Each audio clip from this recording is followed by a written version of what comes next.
This is Blade Method Mindset, episode 19, with Corey Allen and me, Chris Trainer. Hello, Corey. Hello, Chris. I joined CrossFit Blade for numerous reasons that all seem together at once. My daughter Peyton has been an elite competitive swimmer for a number of years. At one time, she was one of the top swimmers in the state of Arizona for her age group, and so were her brothers Hayden and Cash. Over the last year and a half, she struggled big time. Peyton has autoimmune diseases, Hashimoto's, and celiac since she was 7 years old. The spring before last, she got really sick and couldn't recover. Her strength depleted, and the competitors she used to crush were now doing a number on her. As a family, we decided that maybe a break would be best for her. Let her body heal and maybe look at other sports and hobbies in the meantime to keep her busy and happy. While implementing our usual anti-inflammatory routines and functional medicine to get back on track, the search began. So at the beginning of Peyton's break, I started to notice my own health issues. After 12 years of taking care of everyone else but myself, diseases that came along with obesity were starting to show face. My insulin levels were wonky, my body ached in my joints, I was always extremely exhausted, my mood was not the most pleasant, edema in my legs, just walking was leaving me winded. The list is lengthy, so I will stop there. I started trying to be more active on the weekends. I would walk at least a mile or so. Sometimes I made it up to 5 miles. I felt a little better, but not a whole lot. I felt really sick still, tired, and overly blah. The walking wasn't cutting it for me. The ellipticals and treadmills weren't cutting it either. I felt like something was missing. I was unsatisfied, and I was going absolutely nowhere. Meanwhile, my health was declining rapidly, and honestly, I was scared to death.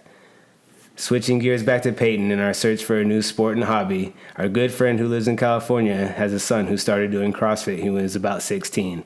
Now 19 years old, we have seen his growth, maturity, fitness, and how much he loves CrossFit, and it has implemented in his life. So my husband and I thought that CrossFit may help Peyton build strength in areas that she needs help with. So we Googled CrossFit for kids near us, and lo and behold, the first one listed was CrossFit Blade. So my husband reached out to Tara and set up a trial for Peyton. I can't specifically remember the reason why I didn't tag along to watch Peyton, but Josh, my husband, took her. When she got home, she was pumped and excited to tell me about the workout and how nice everyone was at Maine. As I listened to her go on and on, I knew it was something I needed to try for myself. So the following day, we reached out to Tara again and scheduled a trial for me.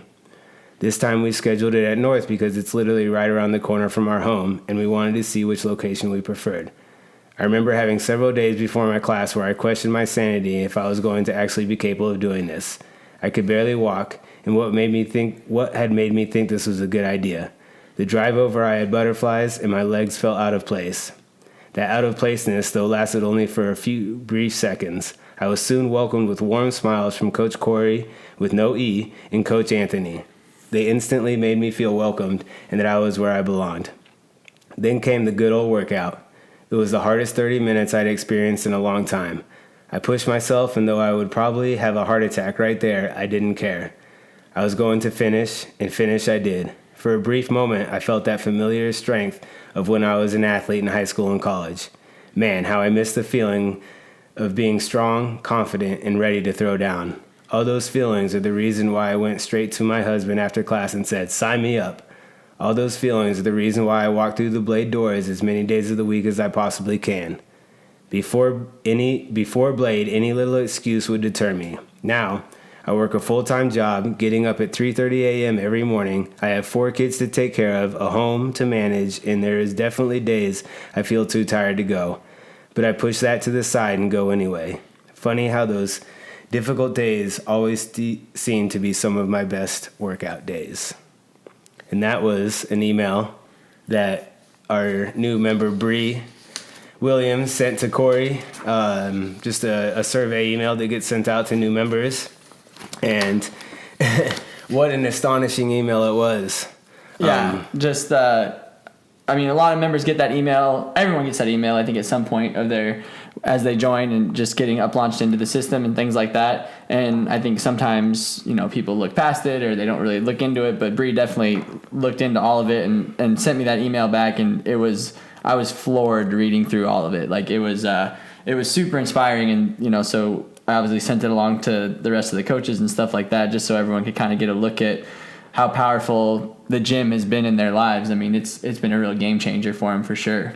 Yeah, and she's got a bunch more here. I mean, that's only half the email. She talks about how she's signed up for the Open and she's really looking forward to that. And then she has a long portion in it where she talks about complete strangers cheering her on for the workout and how much that meant to her and had a deep, deep impact on her. And she has several other things that are in here and what she wants to continue working on, and just kind of how she's seeing a future now in her life, whereas before it was basically hopeless, is what she that's felt. how she described it. Is just didn't know what to do. Just felt all those sicknesses coming on and not knowing what to do about them or how to combat them, and then finding Blade, which was, I mean, awesome for us to hear and see, and having her kids in there. All of them, I think, now are part of the gym in some form or fashion. I think her two younger boys are both in Gage's kids classes, and Hayden and Peyton are both in teens class with us. Yeah, and that's what we wanted to talk about is Peyton real quick, but I kind of do want to read her memories right here because they're super impactful, and the reason I'll address why I wanted to read them after. But so she says, for being such a newbie to the whole sport and Blade, I actually have quite a few favorite memories. So here are my top 3 so far. The first time I ran 400s at Maine was brutal. I hate running. My lungs and every part of my being hurt, but everyone kept encouraging me and cheering me on. That's what I wanted to hear. Everyone kept encouraging me and cheering me on, the people at Blade. Those kind of brief gestures literally left my tears rolling down my face, which thankfully you couldn't tell because it just mixed with the sweat and the hot mess I already was.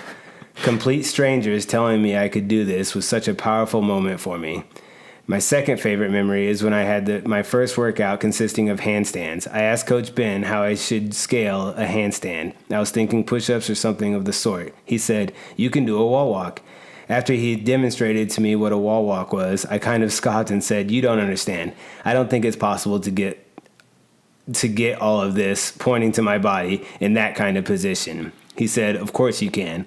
So with his talk through, I walked up that wall and pretty far up into a handstand position. When I finished, I was giddy like a little girl. I was in disbelief that I was strong enough to hold my body weight in that position. That evening, I was super excited. I went home and showed my whole family my handstand in the kitchen. They were all quite impressed.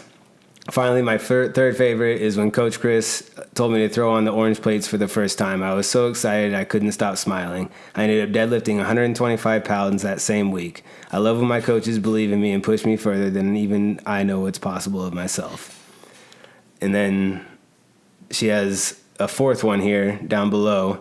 Her fourth is that each one of her kids are doing CrossFit with her. It's amazing to look over and see their face giving it their all. And I think that's the next thing that we're going to get into is her daughter, Peyton, was... Is a completely changed human being. Complete in a short amount of time. Super fast. Like, I think, I don't know if I'm pretty sure it was either her first or second class. It might have been her trial that I did, because I remember she came in and you could tell she was nervous, and she was very shy and wasn't quite sure about anything, and just when she spoke she didn't speak up very loud, and she was very quiet and didn't really feel comfortable talking around me or the other people or coaches. And that was her first one, and then she went through her one-on-ones, and even those first couple of weeks in classes, just getting under a barbell or having the stability, it would almost look She'd unsafe. fall over. Yeah, she would fall over on a 11-pound bar. Just the body control. Yeah, had no control over her body, not knowing what to do with any exterior loading, because she's been a swimmer her whole life, never had to do any of that probably. Mm-hmm. So never had any sort of load on her, and just had no clue what to do with her body. And that's not just Peyton. That's the majority of the teens that come into Blade and go through our team program. But then Wednesday night, we're coaching her, and they had the hang cleans and push jerks. Yeah, and she landed them perfectly. Like, pulled under the bar in a beautiful, stable position, comfortably jerked under the bar. Like, she didn't... Reaching triple extension. Yeah, when she first started, she didn't want to legs. get over her head. She didn't... Even if I had her press like a PVC overhead, it was like it was going to knock her over. She wasn't sure if she was going to be able to hold it. And she trusted every bit of her body to jump under that bar, lock out into extension, and stand, and then ask to put more weight, and was like excited about it. She was like, I'm like, how you feeling? She's like, oh, I'm good. Let's go up. I'm like, that. And then just her confidence level in classes it's a completely new kid. Like, she comes in, she is excited to be there. She's vocal about it. She wants to know exactly what we want her to do, what her scales are, asks questions if she can do other things, making friends with all the other kids in class. I mean, it's been awesome to coach her through, just to see that transformation over 2 months. Yeah. If that, I mean, yeah, it's a short time. Yeah. And really their whole family is changing. Oh yeah. But I can rattle off all the teens that we have that are just making these outstanding gains, and we want them to play sport and we want them to play team sports and do that because it's super important. But we also know the importance of body awareness, learning how to, operate core to extremity, and CrossFit does that and makes them better athletes. At sports, yeah. They build you better for sports. And even if they're not athletes and they don't play team sport, maybe that's not what their forte is, then it just makes them more confident young people. Yeah, definitely. In general, when they can find out that what their bodies are capable of. So thank you, Bree, for sending that email. And the impact on us and as coaches is dramatic. We really take it to heart, and it's something that has a huge impact on us, knowing that we're doing a good job and that things are happening. So we just want to lead off with that and share her story.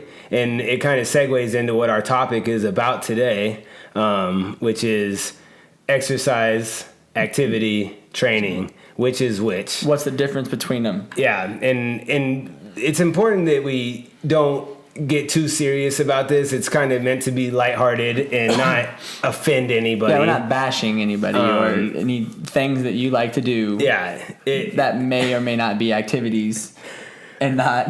If you've heard me, sometimes at the gym, people will bring up something they're doing is fitness, and I'll say that's an activity. That's an activity, yeah. Yeah. So like hiking. That's an activity. It's an activity. Yeah. Yeah. Doing yoga. That's recovery. Recovery. I would say that's CrossFit is training.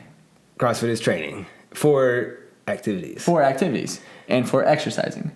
Yeah. Well, exercise is a form. Like if you're going to the gym and you're going to do 30 minutes on the elliptical. That's exercise. That's exercise. Yeah. That's not going to prepare you for really anything but doing 30 minutes on the elliptical. Walking upstairs, maybe. That'll prepare you for walking upstairs. Standing on those stair things, Yeah, stair climber. Yeah. Not the elliptical. Not the elliptical. With that stair climber, you'll get really good at climbing up flights of stairs. I don't think you have a Globo gym background. I don't really. I don't know. So I don't know if you're going to catch all the lingo. I knew the stair climber, but I've never been on one. Yeah. I don't know that. I used to go ham on that elliptical. That's the high intensity interval training, like first thing in the morning when I was doing like bodybuilding. You do your intervals on the elliptical. 30 minutes? 20 minutes? 20 minutes. 20 minutes on the elliptical? Like 1 minute on, 1 minute off, which is awesome. And just no arms. Oh, it's armless? No, I go armless. Oh, you would go armless? Yeah, that's advanced. That's the one that spins, like leg spin with the arm thing, right? It's absurd. It's absurd. That's what it is. And people that saw me on that thing definitely thought it was absurd. I can only imagine you in there. Oh yeah, going just nuts. 1 minute of work, legs, with the deep arm cutouts in the sleeves, like, so you can see the whole body. Oh, yeah, basically a windsock. So how you cut it is wherever your collar seam is on a t-shirt, you find where your collar seam connects, and that's where you start the cut of the top of the shirt. It goes right off the collar seam. So you can see the traps. And goes all the way down. Yeah. Oh man, that's all we used to wear. That's how you get away with not being able to not wear a shirt in a Globo gym. You have to wear a shirt that I'm wearing this cut up shirt. And you would cut it just as narrow as you possibly could. The back even more narrow. All tan. Yeah. So, that's but exercising. The elliptical is exercise, and so what I want to talk about is why we CrossFit and what it prepares us for. So I think hiking is awesome and great, and if that's something that you like to do on the weekends, I certainly encourage it. And it's a workout. It's also exercise, depending on what kind of hike you're doing. But it's not a form of training. You can't solely hike as your sole means of training and see a dramatic increase in strength reduction in body fat, whatever your goal might be. Typical goals for why people go to CrossFit. So in CrossFit, we train every energy system. What? The dogs? No, I thought you said typical goals for white people. For white people? Because I don't know, man. You said hiking, typical goals for white people. Did I say that? I think you said wild people, but I took it as white people. Well, it is basically for white people. Yeah, I think they're doing a lot out there on those mountains. But anyway, so I lost track. CrossFit. Yes, bring it back to CrossFit. Yes. So CrossFit, we train all three energy systems, the aerobic, the glycolytic, the phosphagen. And in doing that, we're able to be prepared for anything. So if I'm in a fight or flight and an emergency actually happens and I've got 3-minute bursts of energy and I need to be able to go all out maximal, balls to the wall. You can do it. I said that correctly. That was, yeah. What did you say last week? I don't know. I tried not to say balls, and then I said something that was a couple weeks ago. Yeah. If you need that short burst of energy, we train that. We train that, yeah. If you are going on a 5K run and you need, 15 to 18 minutes, we train that. Energy, we train that, yeah. And if you're going to go on a 4 to 6 mile hike and it's fairly high terrain and your heart rate's going to be at 120 beats per minute the entire time, we train the aerobics as well. And so CrossFit's going to prepare you for any of those activities that you're doing. Right. Even a game of pickup basketball, that interval training in there. Yeah. And so pickup basketball, that's an activity. Is it exercise? Certainly. But it's not training. Right. And so, what are some other ones out there that we hear some of our members talking about where they kind of use that is, I did this. Oh, yeah. Mostly it's the hike one. I feel like a lot of it is hike. Bike ride, like go for bike ride. Bike riding, bike riding, that's a form of aerobic exercise. And unless you're doing a race, and you specifically training a specific it, race, right? Then exactly, you need to train the bicycle portion of that, but training all three energy systems. If you talk to Coach Hinshaw with CrossFit Aerobic Capacity, he'll tell you that training all three energy systems dramatically increased his aerobic endurance. Oh, yeah. So my dad ran Ironmans and marathons for years solely. Didn't do anything else. Didn't train anything outside of time domains of Ironmans and marathons. He got into CrossFit, was doing CrossFit for, I want to say about 2 or 3 years. And he went and ran a marathon and did no run-specific training, just did CrossFit. And he had his best marathon time ever. Of all of his races, had his best marathon time ever off of CrossFit training because it prepared him more than just doing his running system training. So, I mean, that's a perfect example of why we do what we do. And I always bring up Lisa because she's kind of like my scapegoat when it comes to like the running, marathon runner that turned CrossFitter that got a lot fitter and faster doing marathons. I always bring her up. But a recent one that we can testimonial to is Shawnee Baca. Yeah. Oh, yeah, that's right. Had an 11-minute PR on her half marathon and hadn't run one since she started CrossFit. That's huge. And all she did was run too before that. Yeah. Like that was her sole purpose of exercise was just running. She ran to get good at running. Yeah. Now she CrossFits and got better at running. Exactly. Because has a more comprehensive her body has more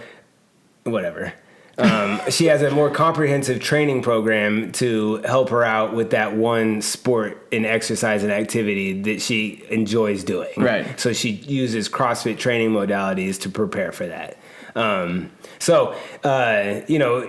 If we want to look at obstacle races and certain things like that, what better sport to train CrossFit for? Obstacle races. You're pulling, you're pushing, you're climbing, you're sprinting, you're going long distances. there's an obstacle race runner in our gym, Andrew. I was gonna say I would like to see. I wonder his times. And that's what I'm. Faster, right? He hasn't. I know, like he was still doing CrossFit some type training, but not like he is now. And I haven't seen him doing any recently. No, I think he's ran some with some buddies, year, like, but like a serious one. like where he's actually going all out for him. Of course, it's hard to retest because no two are alike. Yeah, that's true. So you can't run the exact same course again. But I'm sure that if you do it, you can just you can tell how you feel. Like you feel better on the climbing movements, or you feel better pulling the whatever the sleds or whatever they have to pull out there, the rock trails or all that stuff. I bet if we asked him, that he would say that he feels stronger in his racing now. He has to. That'd be the next data point that I'd want to collect from this. That would be cool to see. But ultimately, sport gets better with CrossFit. So like the New Orleans Saints use CrossFit as their means of strength and conditioning. Right. They have Sean Payton is the head coach of New Orleans Saints, built an entire massive basically CrossFit gym for the New Orleans Saints training facility, and that's what they do. Right. And they're a pretty good football team. So obviously they will do drills and stuff like that in season, but their off season strength and conditioning program is CrossFit. So. And I think sports as a whole is changing to that. It'll be interesting to see where it goes in the next couple of years.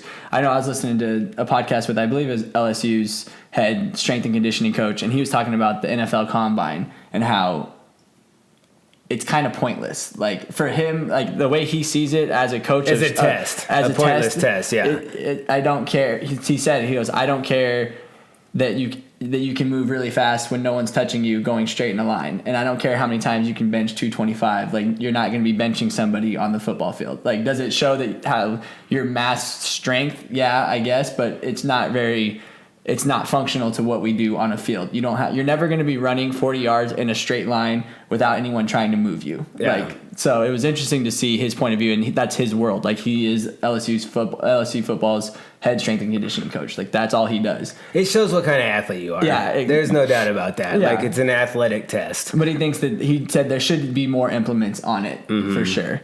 And that's the thing is once something's set in stone in place, it's really hard to change it because there's so many people that have gone through the test before. And then like the military, the military PT program, I mean, it's absurd, or it has been for the past several decades. And only now is it actually becoming more of a functional movement process where they're implementing things that will actually help soldiers and whatever they call it, sailors and airmen and everyone that's in the military perform their job better.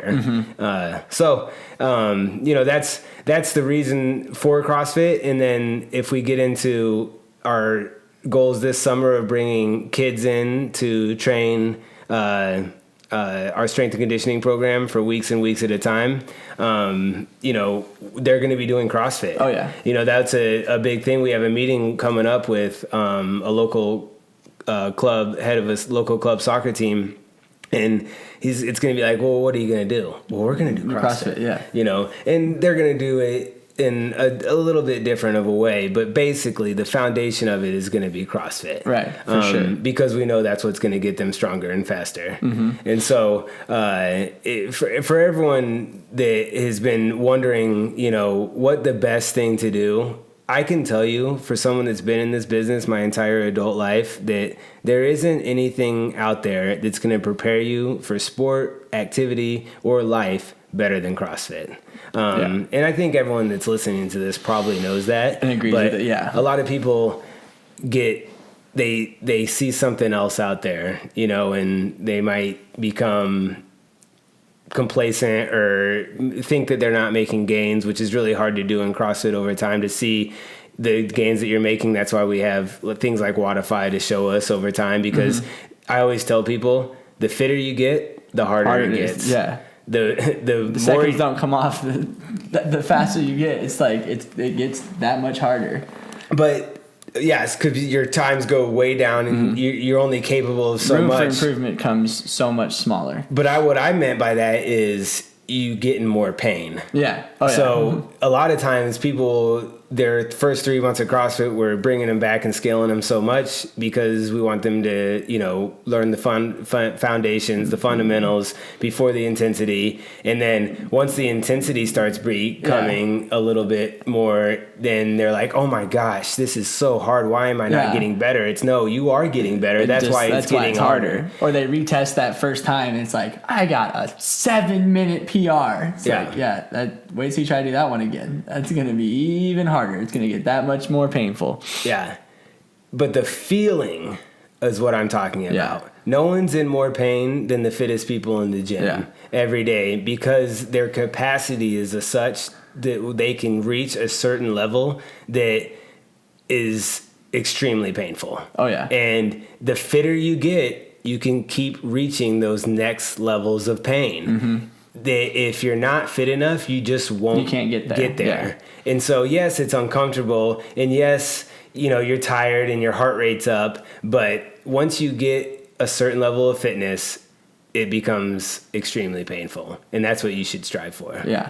Like when you see people, you see, some of us do it sometimes, but especially like if you watch the games, if you watch regionals, the people at the CrossFit games, like when they can't walk after physically or falling over, like that's because they're capable of doing that. Like you can't get to that level because you're not fit enough to do that. Like they're the fittest people in the world they're physically capable of pushing their bodies that far to where they are completely done after. Exactly. And that's where it's like, man, it would be awesome to be that good, to be that fit, to be able to do that on such a wide domain of movements and things like that. Like it's crazy. So what I want people to understand is that's never ending. Right. The amount that you can increase and the skills that you can obtain never stops. Right. So there is no end in sight. You can constantly get better and better. Mm-hmm. So Definitely. that's another reason we CrossFit, because it's going to get you better at hiking. It's going to get you better at playing tennis. It's going to get you better at yoga. But it's ultimately going to get you better at life. And that's what we want, is to get better at life so that we can handle any situation and walk around with an air of confidence that, hey, any situation that gets thrown at us, I'm going to be basically able to handle it. Yeah, like I'll be okay. Like I'll find a way to get through it because of the training that you do in the gym. Yeah. So, which is good. Because you have a rim to rim story, huh? Okay, so you have to reach a certain level of fitness before you can hurt that bad, before you can do a rim to rim to rim. Yeah, so I got a message from Matt Robach in 2013. This is still when we were in the small gym. Matt Robach. And I not know Matt. Is he newer? Matt moved to. I trained Matt before Blade, and he came to Blade, but he moved to Texas. And he's actually maybe moving back, but he texted me on Thursday. Hey, we're going up to do rim to rim to rim, Grand Canyon. You want to go? This is in 2013? 2013. So I'm not even close to where I am right now. And especially because I hadn't really been training because I was in a cast for 6 months. And so... You said yes? I said yeah. Oh yeah, I'm down. So it's Saturday when they're planning on doing it, and him and Scott, the two guys that are going, have been training. They've been up to the Grand Canyon a couple of times. Mm-hmm. They've done, halfway and back, and they've done, 15-mile hikes and had been training. And so I went to the gym at 6 a.m., worked out for 2 hours, coached from 8 a.m. to 10 or 11, got on the road, drove to Flagstaff, get on trail at 2 p.m. Okay.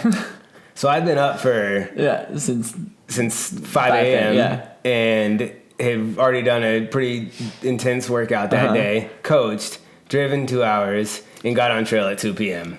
Take off running. They're already there? No, we all drive up. Oh, okay. Yeah. Take off running down.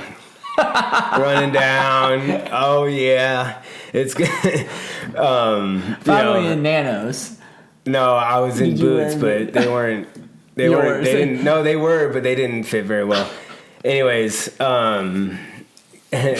get going. Get down. If anyone that's been to the Grand Canyon, there's a place called at the bottom called Phantom Ranch. It's kind of like a little trading post and restaurant, and there's a camp there. You can get water. Moved on from Phantom Ranch, and now it's like 6 p.m. and getting dark. We're going, and it's dark now, and we're hiking, and it's probably 10 p.m. Mm-hmm. So we've been on trail for 8 hours or so. How long have you gone at this point? Well, we've been on trail for 8 hours. Mile-wise, you don't know. So from the top to the Phantom Ranch is... I don't know. I think it's like 11 miles down into it. I should have done some checking on the mileage. I think it's about 11 I know our total miles mileage down. we did for the whole thing. But so anyways, we get to this place called the Cottonwood Springs, I believe it's called. And it's kind of the last stop before you get to the North Rim. Okay. And at this point, my adductors, we're over 20 miles in. Uh-huh. And I hadn't hiked over 2 miles in, 3 miles. Well, not ever. No, I was a adventurous scout, man. I was a hardcore Boy Scout. I grew up I did a 70-mile no-impact hike across the southern plateaus in New Mexico. But we couldn't leave a single trace. Had to pack all our food the whole time. But that was obviously 10 years before this. Yeah. So anyways, and Matt's not feeling good and Scott's not feeling good. Uh-huh. And they've been training for this. And I literally can't straighten my legs. And it's like, but it's the middle of the night, it's 10 or 11 p.m. We want to make the North Rim. Right. But if you make the North Rim, you got to go back. You can't stay up there. Our car is on the other side of the Grand Canyon. And so we're like, man, I don't know. And so finally we decided to keep going. Uh-huh.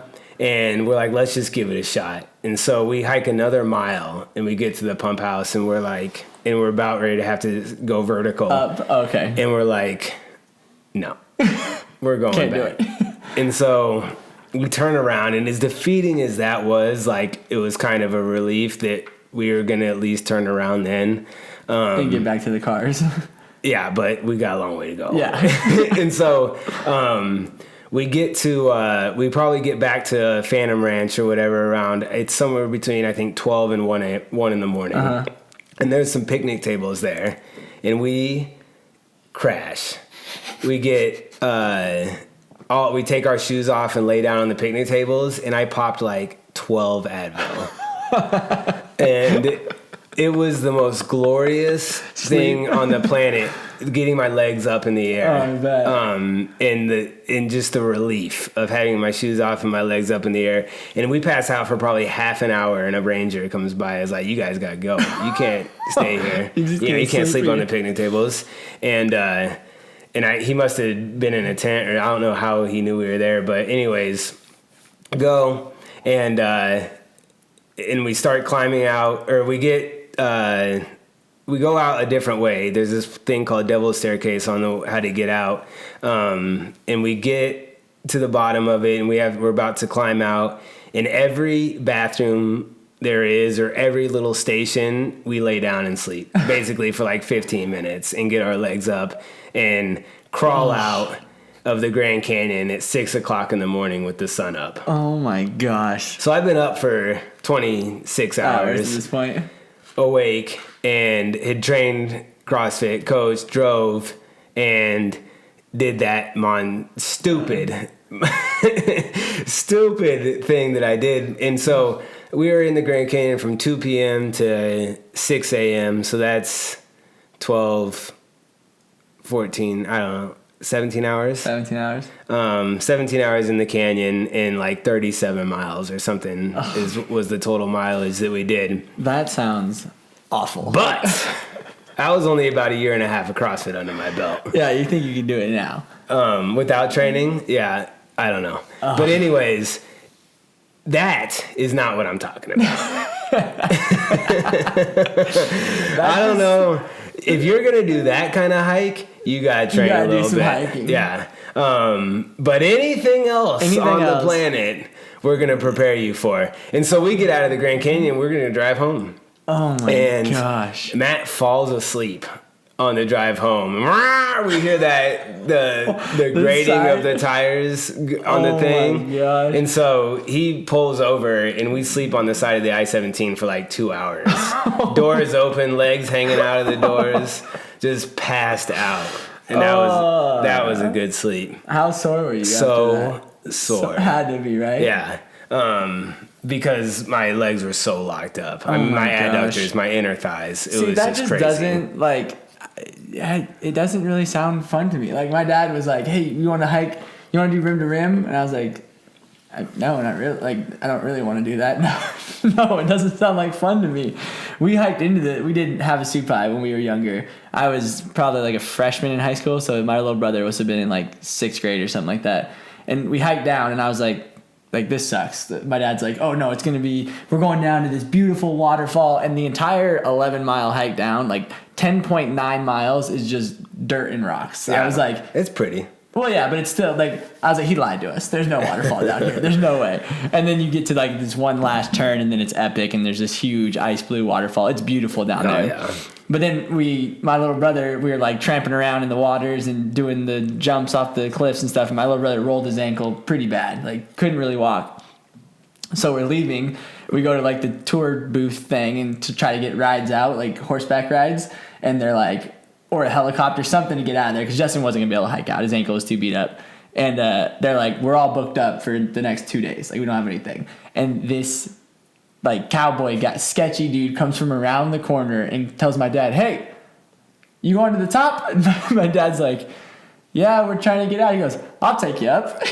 he goes, meet me around that trailer over there in about 20 minutes and we'll get you set up. And he was like, oh crap, I don't know about this. So we walk to the back of this trailer and there's 3 horses tied up to a clothesline where there's clothes hanging and there's just horses tied up to this clothesline. And he goes, all right, yeah, you get on that one and you get on that one and then we'll go. So my dad's like, guys, like we don't have a choice. We got to try to go. So we saddle on these horses and we're just trotting on up to the top. Justin's in the front and he's a kid, he's young and he's not a big kid at that. And then a mule train comes running by. You know, they have those mules that carry the mail up and down, and they run fast. And all of our horses move out of the way, and Justin's horse takes off in a full gallop, just whoof, with this mule train. My little brother has white knuckles on these reins, and he's just bouncing, like his butt's leaving the saddle up and down. And my dad looks at the dude, and he goes,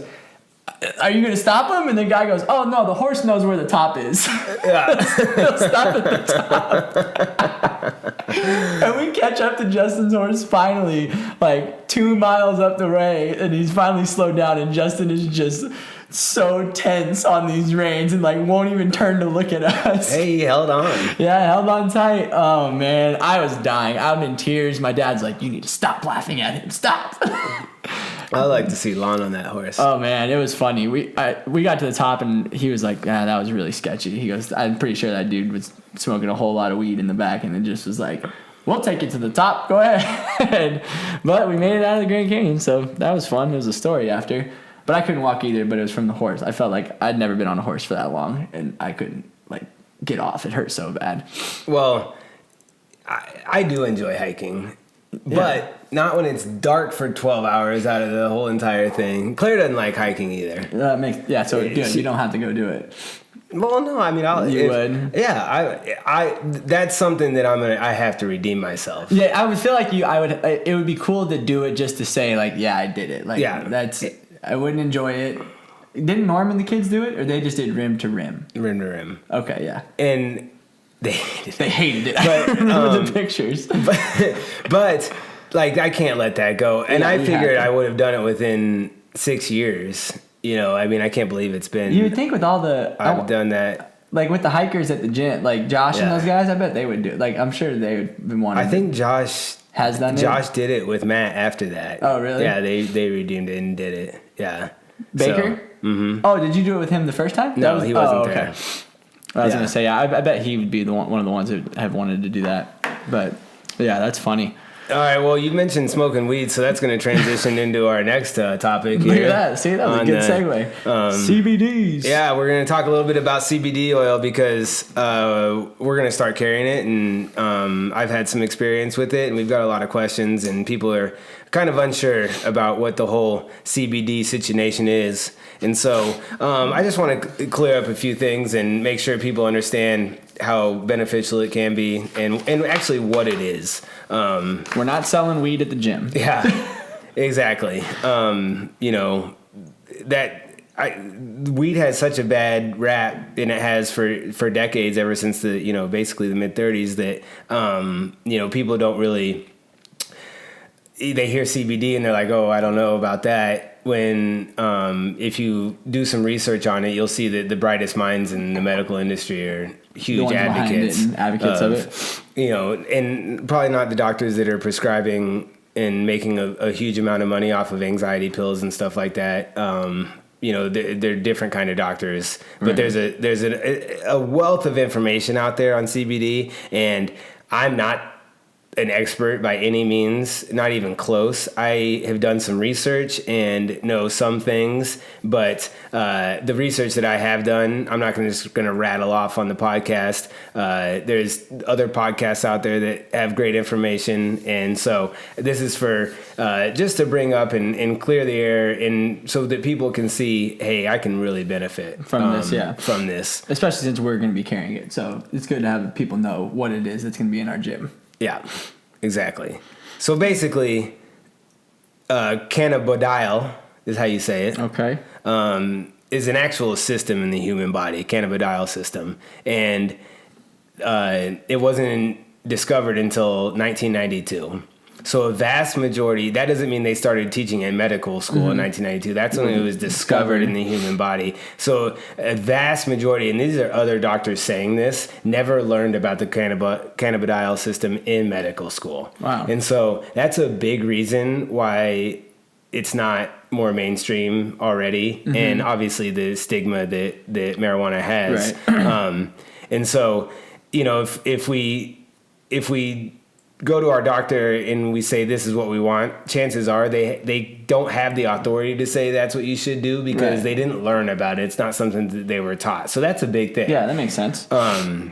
So now we'll get into kind of why it has the stigma. So 1937, the prohibition of marijuana was, I guess, enacted. And just like sugar did to fat and fat to sugar, marijuana was done by other industry, big industry, basically is what happened. And this is widely known. So this isn't just my own theory, but basically hemp was going to be widely used as a product that could hurt other big industries like the cotton industry and the auto industry, and some other big time industries back then. And so anyways, what that meant was these companies couldn't let that happen.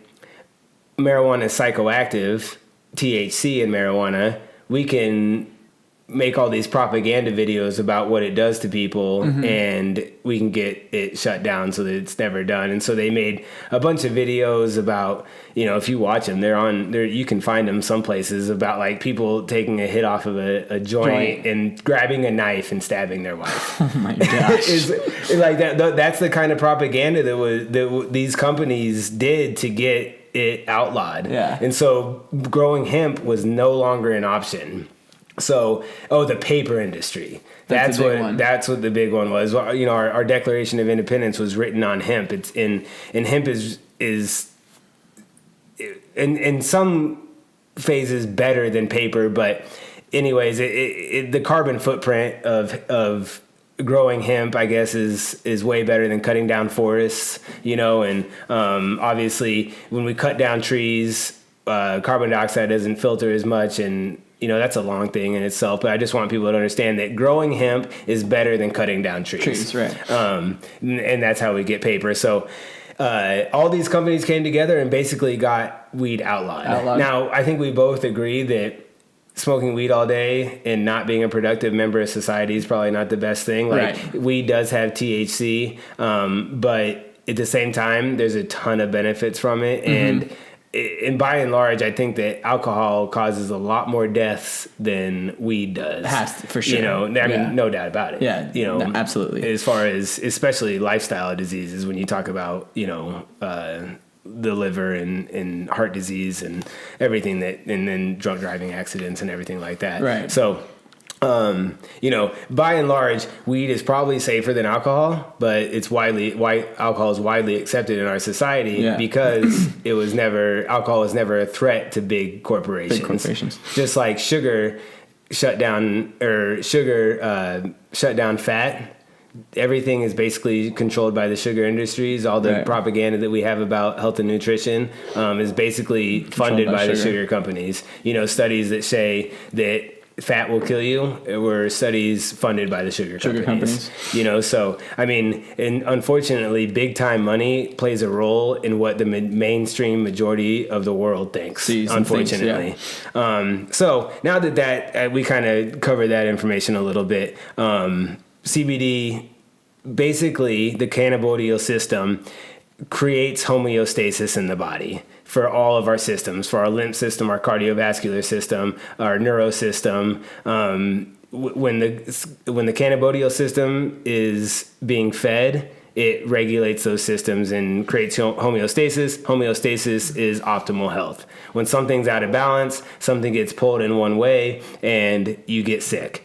So what pharmaceutical drug will attack the symptom of the sickness when we're out of homeostasis instead of helping the systems move.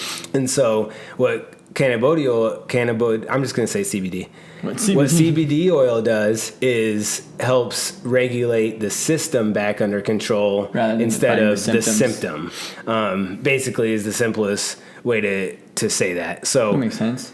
I'll just read a little thing. CBD modulates the transcription of over 1,100 genes that make the signaling molecules that naturally reduce inflammation in our central nervous system and throughout our immune system, restoring homeostasis to our immune and central nervous systems. So 1,100 genes in the human body regulated by the cannabidiol system, like that's huge. That's everything, you know. So it upregulates chemicals that cause anti-inflammation and downregulates inflammation. So basically all diseases and pain, you know, if it says itis on it, like arthritis or tendinitis, anything with itis is inflammation. You know, colitis, anything with the gut. Is inflammation in the human body, and Americans especially are way overinflamed. Everybody, I'm overinflamed, you're overinflamed. Everybody basically is walking around in a state of hyperinflation or inflammation. And so what CBD does is helps radically bring down that inflammation. Basically. So, you know, that's kind of a brief overview. I hope I didn't butcher any of that too much. I have used CBD and I think it's great for sleep. Personally, getting into a calming state before bed. I had it on topical to where you can really breathe it in through your hands and then put a little bit on your feet and on your neck, and it's great. Obviously, you liked it for sleep. Yeah, but the huge benefits that it has, to list a few, would be like just overall pain reduction. People that are walking around in a constant state of pain. It's had huge study results of anxiety. People that have been on massive amounts of anxiety medication are being completely removed from their anxiety medication with CBD. Huge reduction in cancer. You know, like cancer patients that go and heal themselves with food. When they heal themselves with food and CBD, they've been shown to have dramatic increases in survival rates. Nausea, a huge one is like child seizures. And I don't know the science behind it. I just know that there's been these two doctors that I was studying the other day were talking about how CBD has dramatically reduced the amount of seizures that children that are susceptible to them have, which is crazy. cognitive function, so meaning like as we age and our brains deteriorate with in pre-Alzheimer's and Alzheimer's comes on, a lot of that we're finding out has to do with inflammation in sugar, but also CBD regulating that homeostasis and bringing people's brains a lot more healthy.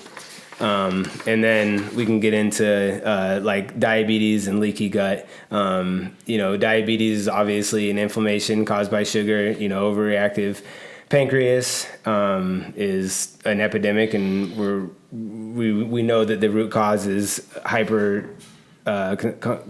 consuming of sugar, but also inflammation in the body, and CBD regulates that. So, yeah, lots of stuff.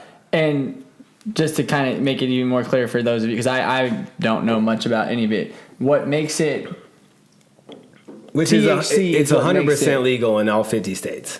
CBD, right? Yeah. Without THC, correct? That's what it is. So CBD, taking out the THC, which is the drug portion or the psycho whatever part of it, right? The strand or whatever it may be. That's what makes it illegal, is having THC in it. Yeah, that's the psychoactive component, which means you get high. Mm-hmm. And so there's CBDs out there, I think, with trace amounts of THC in it. The one we're going to carry, Charlotte's Web, is zero.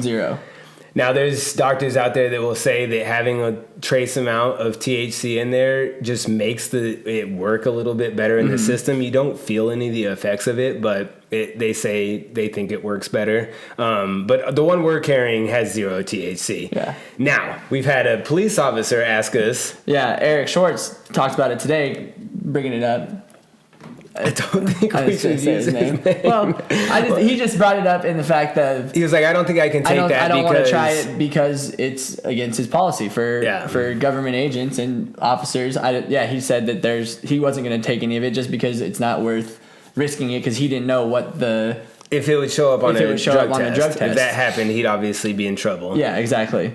Which is a question I guess is out there for someone if they had an answer to that. Could it show up on a drug test, and I think we have a member that might check it out. He might do some research of his own and go get a drug test done and see if it does show, because he takes CBD oils with zero THC. That's what it says it's on it, and he wants to go see if it will show up on a drug test for trace amounts of the THC, if it's in it or not.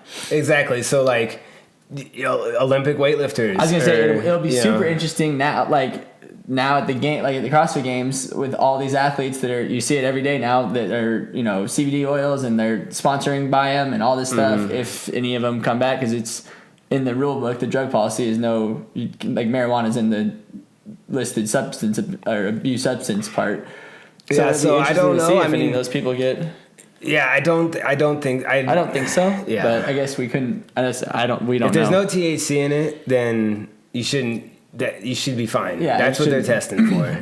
So that would suck. Yeah, that would not be good. Yeah, but I guess we'll have to. Maybe we'll clear that up with. Is there going to be even drug testing at the CrossFit Games anymore? Who knows? There's no drug testing. No drug testing at the sanctionals. Yeah. It doesn't matter. So I don't know. I don't know what the policy is these days. We'll see what happens there. But all of the other things, benefits outweigh all of it. So that seems like that's. Good. So I want to put it to the test. Like, I want people that, with the things that we just listed off, to get on it and see what happens. Yeah. Because it's booming. It's everywhere now. The company that we're distributing just hired a CEO from Coke and Johnson & Johnson. It's going to be in drinks and shampoos and it's going to be everywhere. And if it's as beneficial as it's leading on to be, then people are going to really change their lives. Yeah, exactly. So we'll be on the forefront. We'll see what happens. Yeah. Let us know if you are using it, or if you start using it, if you had any comments on it. Feel free to shoot us a message or reply to one of the podcast reviews and let us know what you think on it. Yeah. How's the book coming, Corey? The book's coming. It's, I promise you that when it's done, I will not tell you. Done? No, dude, I'm not. I try. I see what I do is. What'd you say? I try. I know I wasn't supposed to say try, but my sleep's more important. I'm going off that, sleep, hydration, nutrition, reading, fitness, reading, sleep, hydration, nutrition, fitness, reading. Yeah. So I'm working on it. It's, I got Thursday nights cleared up a little bit. So I'll start making some more time Thursday nights to get some reading in, some Sunday afternoons. It'll be all good. Gee, Merry Christmas. Don't they know we're podcasting? I declined. Hopefully it wasn't your mom, so No. it would have popped up. I wouldn't have declined that because she wrote a nice letter about me. Yeah, well, I talked to her yesterday because I wanted to call and check on her because there was a massive ice Cold storm front. going in Kansas, and I kept getting notifications that the University of Kansas campus was closed, and they never close, and it was closed for 2 days, and so I called my mom, and she's walking downtown to return books to the library. In the middle of the street because it's the only thing that's cleared that's off. cleared. And so it was an ice storm that came in, and then it snowed on top, and so it's slippery everywhere. I'm like, Mom, get out of the street. There's gonna be cars sliding all over the place. She's like, I've got this down. She's like, I've done this so many times, which she has. She walks downtown nearly every day, and she's like, I have to get a walk in for the day. And so she finally got to the library, and I was able to talk to her a little bit longer because before it was like, Yeah. like, she had a scarf on over her face. Couldn't hear anything. Yeah. Oh, man. But she's loving the podcast. Good. And she said that she thinks that we're professional Podcasters. professional radio hosts and is very impressed. Nice. And that's kind of the way my whole life has been. Is that anything I've ever done has been really, really good. Good for your mom. And that's why I have the inflated inflated idea of who I am, I guess. Mom telling me I'm great all the time. Yeah. So there needs to be a balance there. Claire. Well, yeah. Claire did stop me yesterday. I was leaving the gym, and Claire's backing out, and she rolled down her window. She goes, Corey! I was like, yeah. She goes, you're going to be proud of me. I said, oh, yeah? Why? I'm listening to the podcasts. She said, I'm catching up on all of them right here. I'm on episode 6 or something like that. I was like, That's her nice. episode. Yeah. I was like, oh, good, Claire. Good job. Yeah. So, yeah. She's catching up on all of them. So, That's yeah, good. it's funny. You'll be proud of me. What, did you have something good to eat? She said, I'm listening to the podcasts. Well, Denise Nice. pulled me over the other day and said how impactful it is for her, but also her husband, who she's been trying to get into the gym for a very long time. Like, she'll be listening to it on speaker, and he'll hear things, and he's starting to make some changes. That's awesome. So like that indirect getting in that indirect effect. Yeah. Well, Brady, I reached out to her just to make sure, like, hey, do you mind if we talk about your story in the podcast? And she's like, of course, we listen to them all the time. I was like, nice. Yeah, Sweet. very cool. So, well, if you guys are listening, please keep letting us know, because we don't know all the time who's listening, and we love hearing if it's giving you a positive impact. And we'll keep them coming. We got a special guest next time, so keep on tuning in. If you guys you can watch us on YouTube. Please like the video. You can hear us on SoundCloud and iTunes. Please subscribe, like, rate, and share. Appreciate you guys. We'll see you next time. see you later, guys.